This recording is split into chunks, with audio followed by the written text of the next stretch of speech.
Finally, that incompetent guy is leaving. Mitchell, who has taken over as acting president, sneered at me. The surrounding employees also looked down on me and smirked. If I leave, all of the president's favorites will be fired. Mitchell's sister, Arissa, who is the executive director, bit her lip in frustration. What are you thinking? If Nick leaves, the company will really fall apart. Shut up. I'm the acting president, and you're just the executive director. If you can't listen to me, then you should quit too. Julia, the president's wife, is completely on Mitchell's side. If I quit, Mitchell's takeover of the company will succeed, but I don't have the power to stop it. It's painful to watch the infighting within this family-run business. I might as well just quit. Thank you for everything up until now. I thanked them and was about to take my leave. When I looked up, Mitchell, Julia, and the surrounding employees' faces have gone pale. I turned around and to my astonishment, my name is Nick Morgan. I'm a 32-year-old salesman in the sales department of a mid-sized design company, Johnson Design. Our company is family-run, and the higher ups all share the surname Johnson. The president is Richard Johnson. The senior managing director is his son, Mitchell Johnson, and the executive director is his daughter, Arissa Johnson. The president's wife, Julia Johnson, doesn't hold any official position, but often comes to the office to complain to the employees. I often hear that family-run businesses tend to be sweatshops. Sure, Julia, who just roams around the office without doing any work, can be annoying at times. But for now, I think it's a pretty good place to work if you can ignore Julia's complaints. The main reason is that Richard, the president, is a very respectable person. He never throws his weight around just because he's the president and always takes the employees' opinions into consideration. That's why our company has a good atmosphere. Employees don't bottle up their frustrations and work comfortably. Richard's children took up their positions about 5 years ago. Arissa, the eldest daughter, is 1 year older than the eldest son, Mitchell, but in terms of rank, Arissa is the executive director while Mitchell is the senior managing director. Despite this, Arissa doesn't complain about it. Arissa graduated from a well-known university in the capital region and is extremely competent, but she doesn't flaunt it. She's the type who prioritizes the ease of working for employees, and with a female boss like that, you feel inclined to follow her. On the other hand, Mitchell, who was appointed senior managing director, has a few issues. After graduating from college, before joining his father's company, Arissa gained experience at another design firm, but Mitchell spent his time backpacking around the world. It's not that traveling the world is a bad thing. It's just that he still has a student mindset and doesn't want to hear anything unpleasant. The fact that a younger person like Mitchell is made senior managing director might indicate that our company still has a male-dominated culture. However, Julia's influence is significant when it comes to Mitchell's preferential treatment. Julia dotes on Mitchell and seems to indulge his every whim. Still, being the son of a man of character like Richard, he'll probably change as he gains more experience. I used to think I was young, but it's been 10 years since I graduated from college. During that time, I've been working solely for Johnson Design. New, younger people keep joining, and I realize that I'm getting older too. I try to be mindful every day to avoid becoming a bad boss. Additionally, I have another connection with Richard. Richard enjoys playing chess, but he doesn't have many people to play with. There are folks who play Trump or Othello, but I'm the only one who plays chess. So, it's not uncommon for us to have matches in his office during lunch breaks or after work.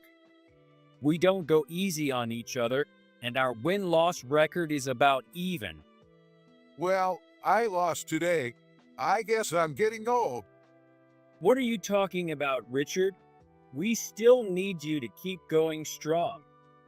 Richard, who recently turned 60, has been more conscious of his age lately.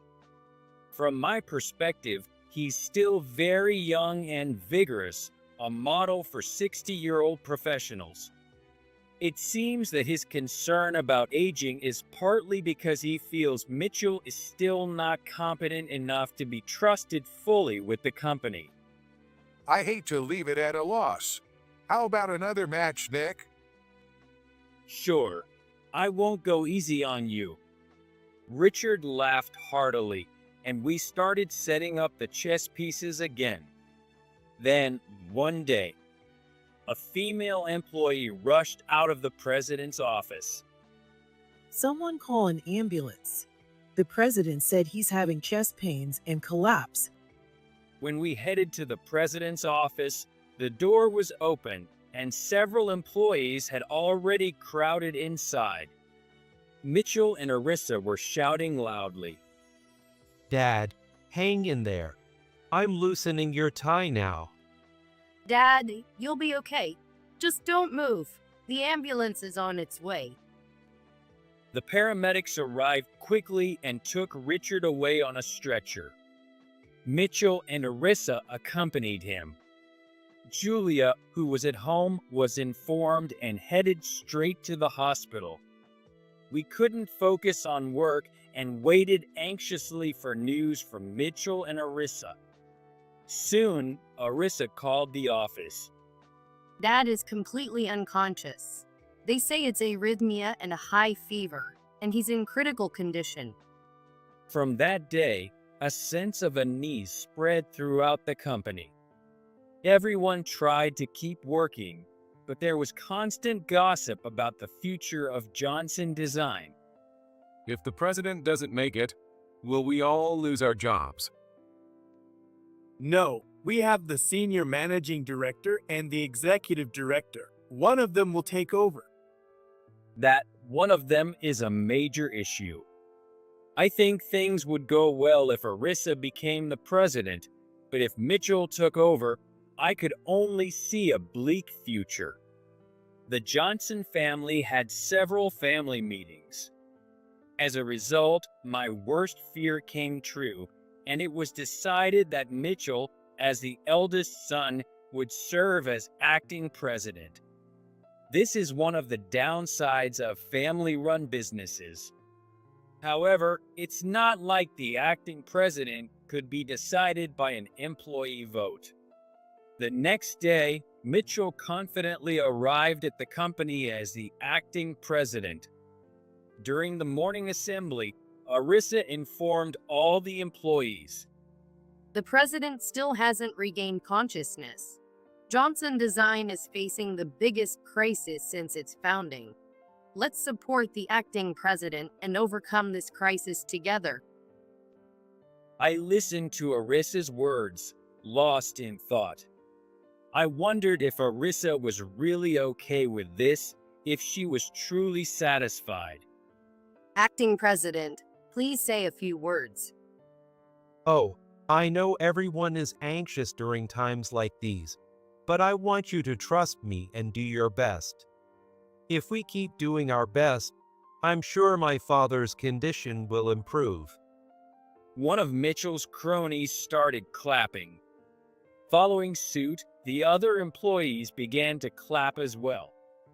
I joined in, all the while staring intently at Arissa. Arissa, with a cold smile as if trying to hide her true feelings, joined in the applause. An employee standing right next to me muttered softly, I wonder what will happen from now on. I'm very worried. It seemed I wasn't the only one feeling anxious. A few days had passed since Mitchell became the acting president, and the effects were immediate. Shockingly, Mitchell started implementing large-scale layoffs. It's been 5 years since Mitchell joined Johnson Design, but quite a few employees have been dissatisfied with him. Unfortunately, I'm one of them.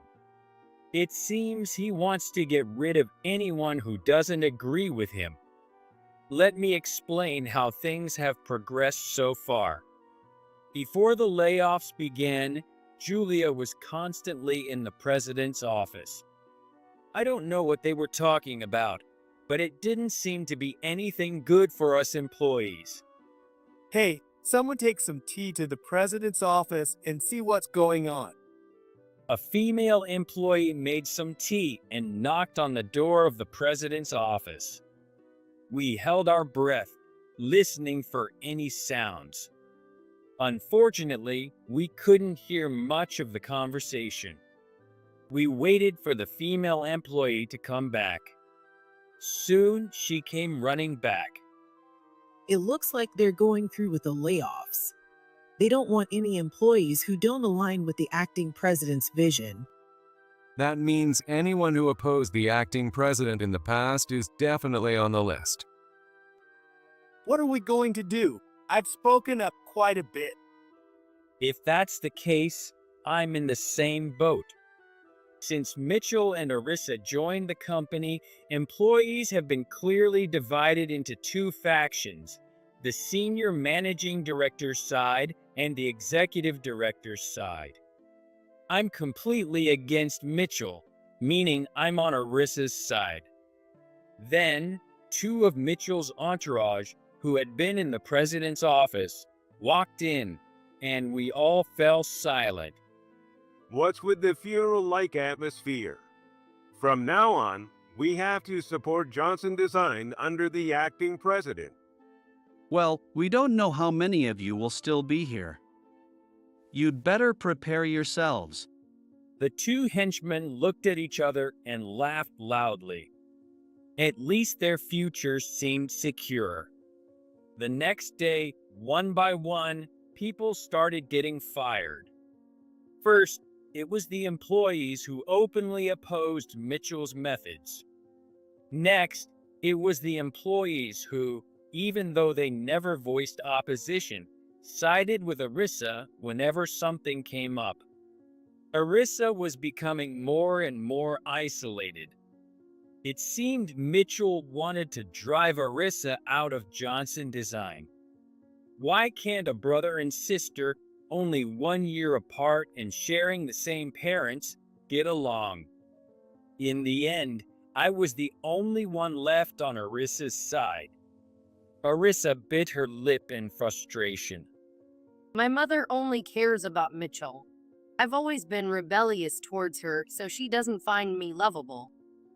Arissa, is Mitchell visiting Richard in the hospital regularly? Arissa shook her head weakly. He's leaving it all to the hospital. He thinks there's no hope for recovery. Mitchell is planning to take over Johnson Design. Are you visiting Richard? How is his condition? Actually, there have been some significant changes, positive changes, but Mitchell is moving so fast that I don't know if it will be in time. If it might be in time, there might be hope for his recovery. For the first time, I felt a glimmer of light in the darkness. Arissa, please take me with you the next time you visit Richard. I may not be able to do much, but I want to help in any way I can. Thank you. I haven't visited him in the past few days. Let's go as soon as we finish work today. Just then, one of Mitchell's cronies approached me and instructed me to go to the president's office. Arissa's face tensed up. It seems my time has finally come. I looked at Arissa intently. It's time. I feel bad leaving you, but I'll go face my judgment. I'm going too. I can't allow such outrageous behavior. We both entered the president's office. Mitchell was sitting in a high-back luxury chair with one of his cronies standing to his right and Julia smiling happily next to him. The crony who led me there quickly positioned himself to Mitchell's left. Nick, you're fired as of today, but you've served the company for 10 years. In recognition of that, we'll consider it early retirement. You'll get a decent severance package, so don't worry. There's no point in struggling here. I understand. I nodded quietly. Mitchell sneered at me with satisfaction. Finally, the incompetent one is leaving.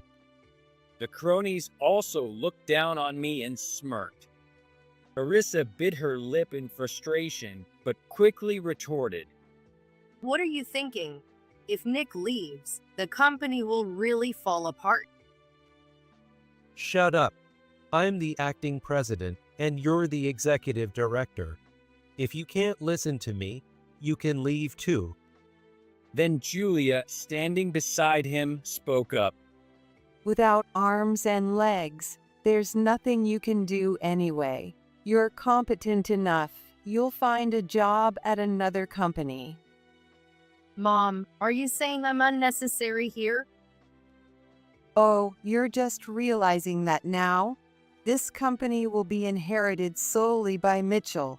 Don't worry, we'll replace the employees we've lost. Are these the words a mother should say to her own daughter?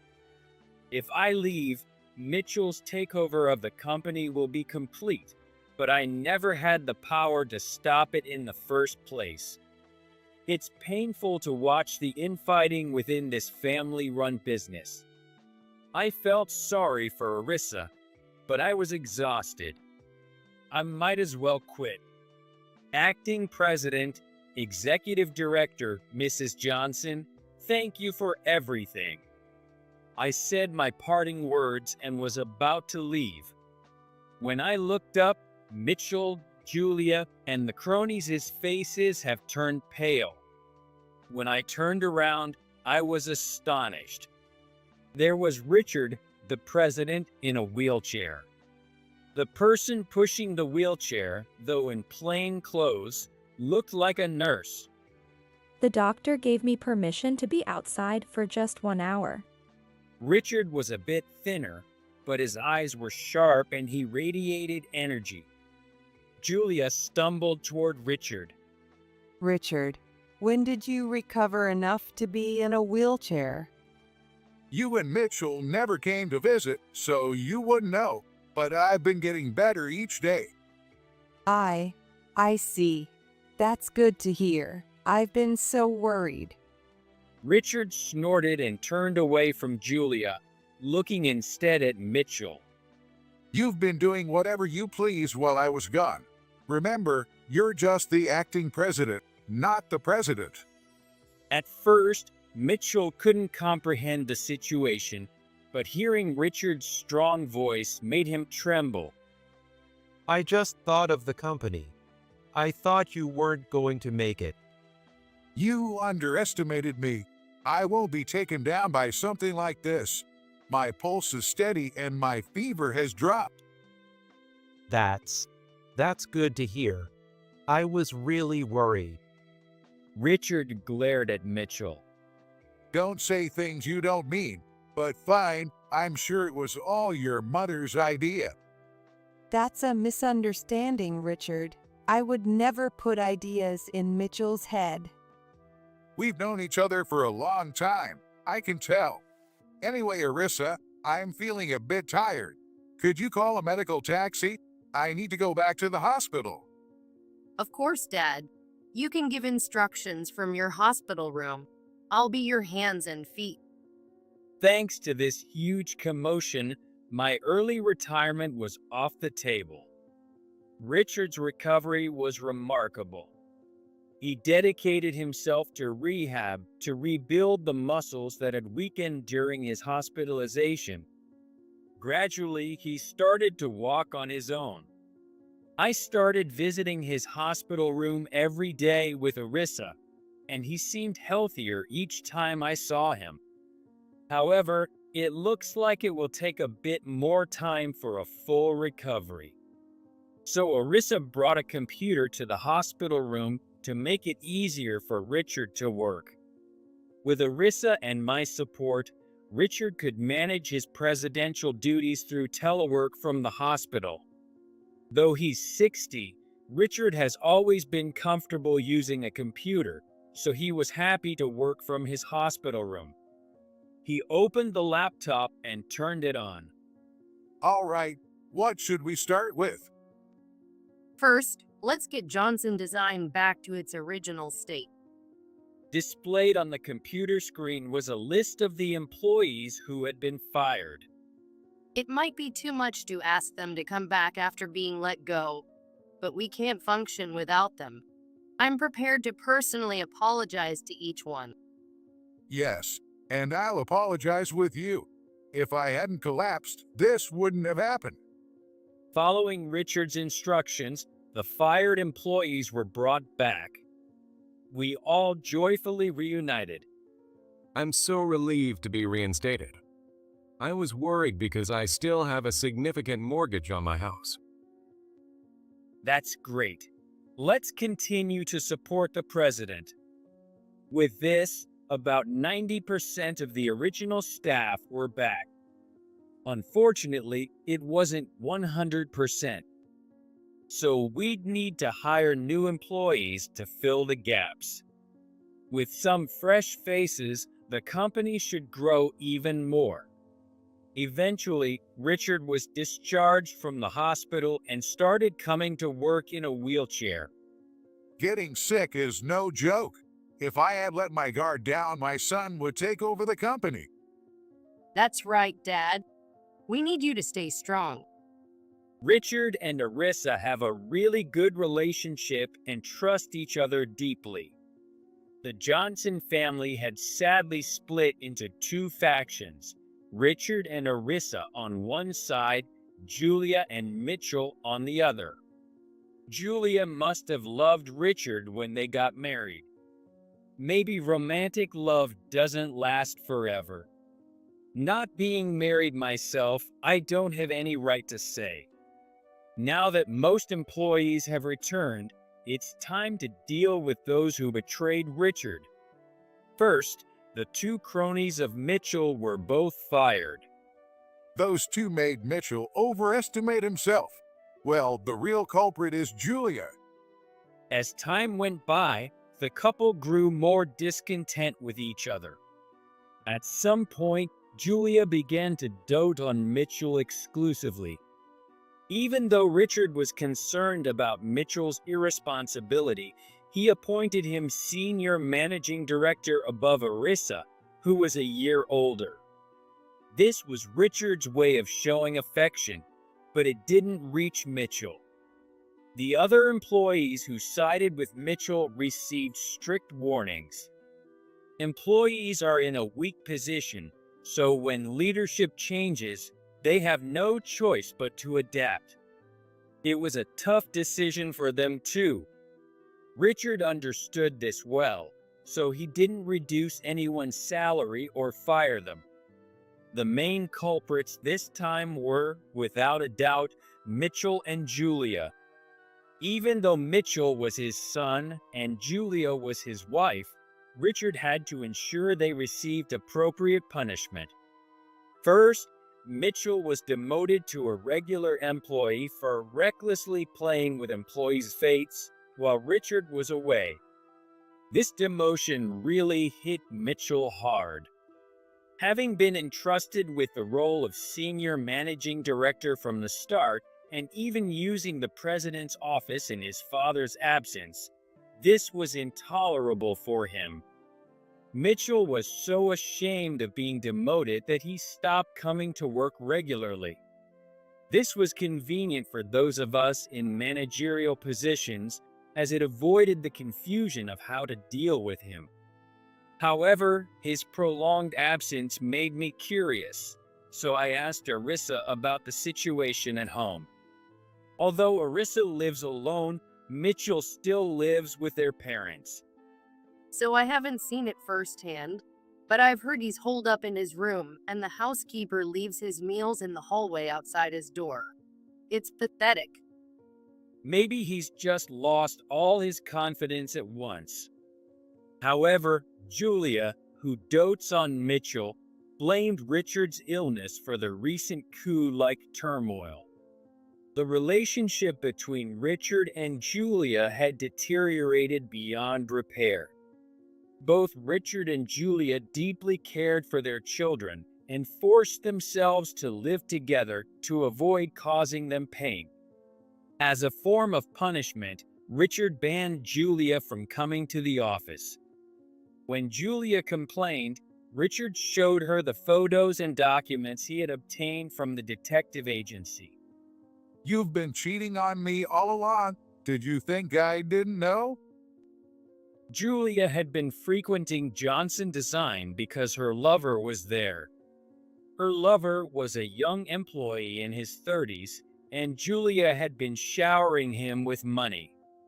Since Mitchell became the acting president, there were even talks of promoting this man to a special position as a manager. I stayed with you out of loyalty for all these years. But after this, that's gone. The money you spent on him was money I earned. Julia desperately tried to make excuses, but Richard wouldn't listen.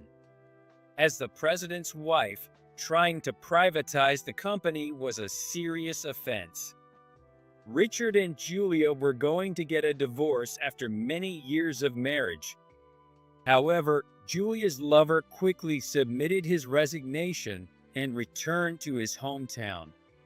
Mitchell, who sided with Julia, was strongly opposed to the divorce. Mom doesn't deserve this. How is she supposed to live now that you're divorcing her? She'll have to work or find another way. It's normal to work to support yourself. Why don't you try working too? Richard finally fired Mitchell, who refused to work. Thus, Mitchell and Julia were kicked out of the house.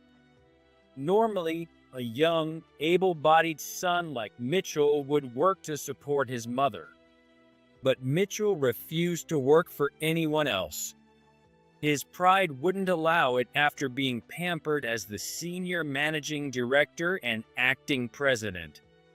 As a result, their money ran out. With nowhere else to go, Julia and Mitchell had to return to Julia's hometown. But by then, the family home was occupied by Julia's brother and his wife. Knowing Julia and Mitchell's plight, her brother and his wife couldn't turn them away.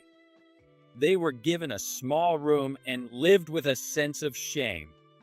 Meanwhile, what happened to those of us who stayed at Johnson Design? Richard fully recovered and no longer needed a wheelchair. He still uses a cane for safety, but he walks confidently on his own. With Richard's full return, the company also returned to normal. In the next round of promotions, I became the head of sales. My responsibility has increased, but Richard, the president, trusts me.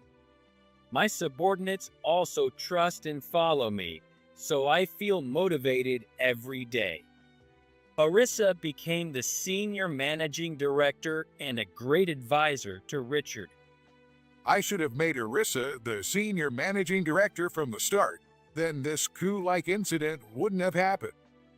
I understand why you wanted to give Mitchell a chance.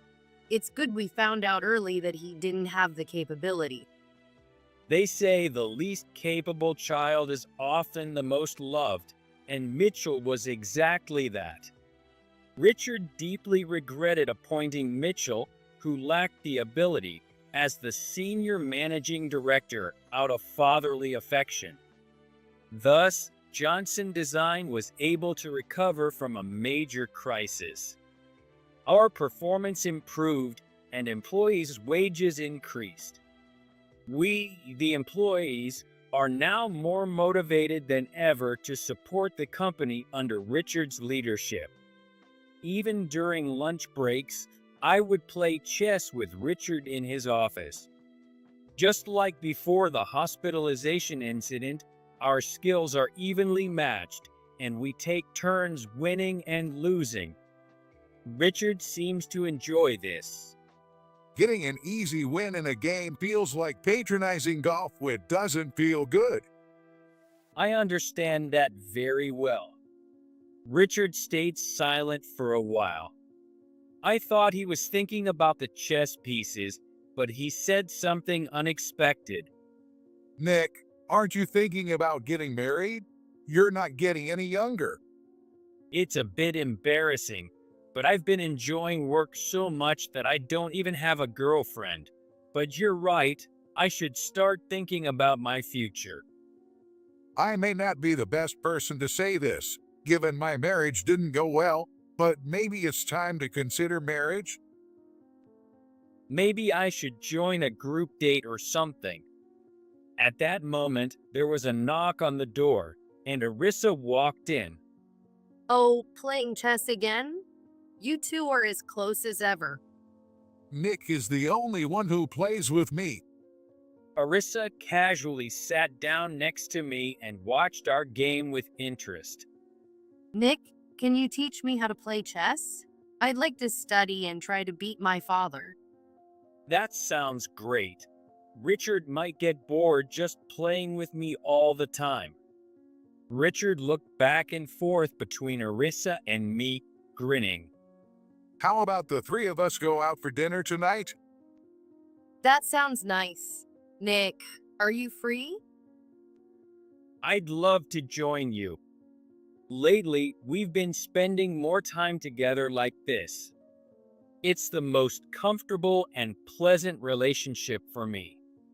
I was just telling Nick that maybe he should start thinking about marriage. Arissa, you too. Don't stay single forever. Let me see my grandchildren. Well, I do feel a bit anxious about having kids, but I don't have anyone. Maybe I should go to a group date.